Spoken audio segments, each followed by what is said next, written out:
L'escrime est un sport de combat européen, dont seule la vertu martiale correspond aux arts martiaux asiatiques.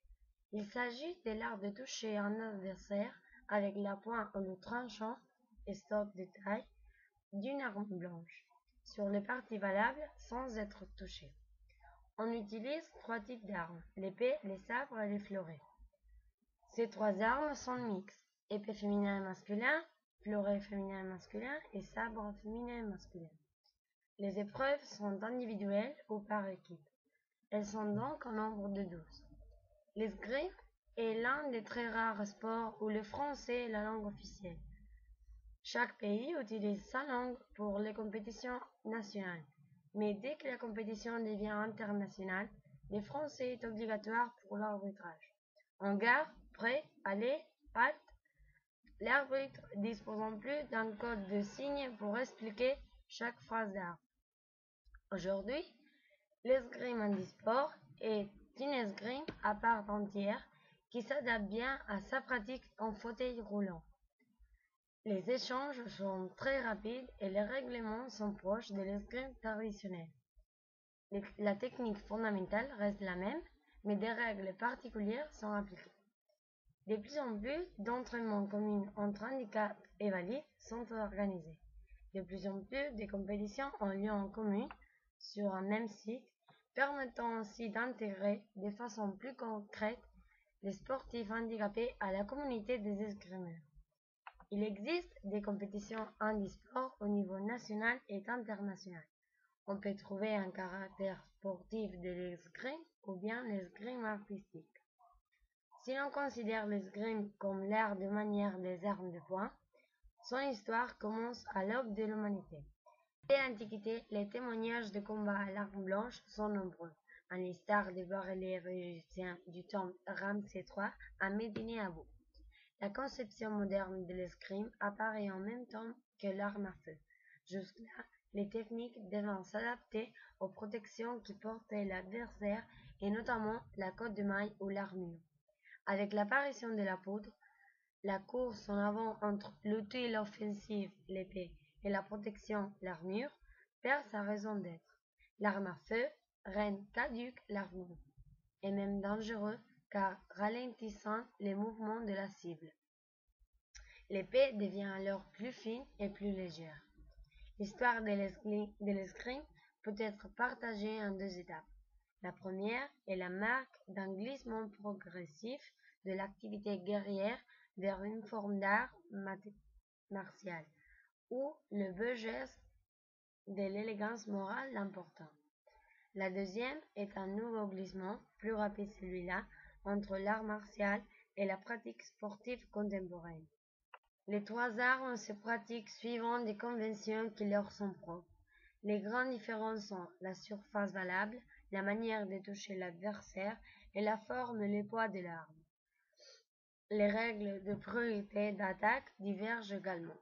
Aux 3 armes, il est strictement interdit de porter des cubes avec la coquille ou d'utiliser le bras non armé à quelque fin que ce soit. Le fleuret. La touche se fait avec la pointe uniquement. Le fleuret est une arme d'étude. Il est en général la première arme enseignée aux débutants, bien qu'elle soit aussi pratiquée en compétition. En fait, le choix de la première arme enseignée dépend du club et du maître d'armes. Son nom vient de la fleur de la lin, autrefois enroulée au but de la lame pour éviter les blessures. Dans le passé, les femmes n'étant autorisées à tirer qu'au fleuret, et la légèreté d'armes en rendait son maniement aisé pour les enfants. De nos jours, bien qu'il soit conseillé d'apprendre au moins les principes fondamentaux du fleuret, les escrimeurs peuvent commencer avec n'importe quelle des 3 armes. Le fleuret est une arme de stock seulement. L'action offensive de cette arme s'exerce donc par la pointe et par la pointe seule. Épée. L'action offensive de cette arme s'exerce donc par la pointe et par la pointe seule. C'est une arme plus lourde et moins flexible que le fleuret, et sa lame est de section triangulaire. La surface valable comprend tous les corps du tireur y compris ses vêtements et son équipement. Cette arme est dite non conventionnelle car elle n'obéit pas à des règles de pureté comme les fleurets et les sabres. Les conditions et les règles du combat sont donc très similaires à celles des anciens duels. Sabre.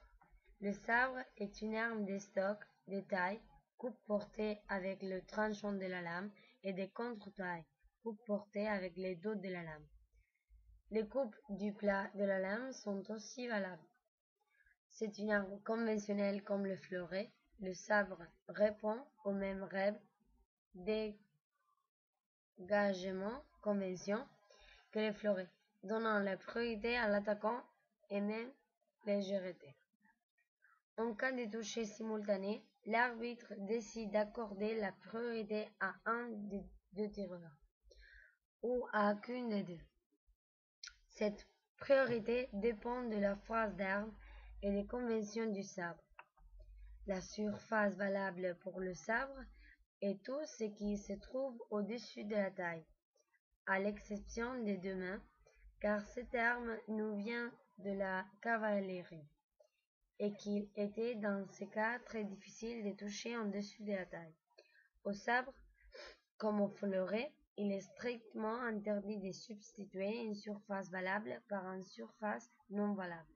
Contrairement au fleuret et à l'épée, les passes avant, croisement des jambes et un rapide mouvement vers l'avant sont interdites. Elles étaient autorisées, mais ont été supprimées du fait que le déplacement des sabreurs se rapprochait trop de la course.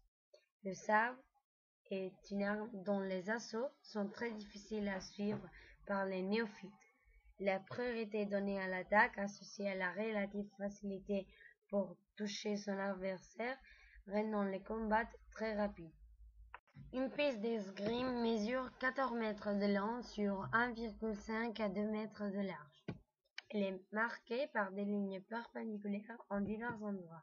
Centre de la piste, ligne de mise en garde et limite arrière. Outre les 2 derniers mètres doivent être clairement identifiés. Si un tireur sort par l'un des bords latéraux de la piste, l'action est interrompue et les tireurs se remettent en garde en ayant néanmoins fait avancer d'un mètre l'adversaire du tireur qui est sorti. Ces derniers devront donc reculer et se remettre à distance. Si un tireur sort des 2 pieds par le bout arrière de la piste, il est considéré comme touché. Moi, je pratiquais ce sport pendant 4 ans avec mon petit frère et mes amis. Il me manque trop. J'ai participé dans les compétitions régionales et j'ai réussi le 2e prix en Andalousie. Je suis aussi restée la numéro 10 d'Espagne dans les compétitions nationales à Madrid.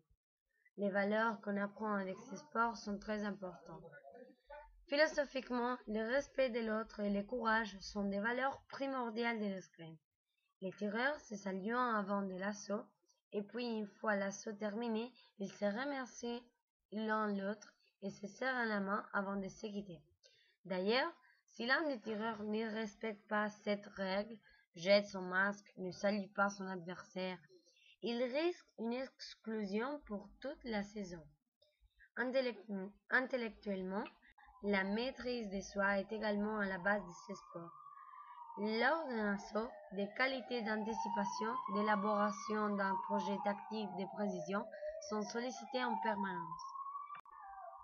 Physiquement, l'escrime exige et contribue à une grande souplesse, l'acquisition de réflexes et une rapidité dans tous les mouvements, la coordination intersegmentaire, une grande force statique et d'explosifs au niveau des membres inférieurs associés à de l'endurance font d'escrime et compétition l'une des activités sportives les plus éprouvantes. L'escrime contribue à développer et renforcer ces valeurs dans une harmonie du corps et de l'esprit. Il faut toujours essayer de nouvelles expériences.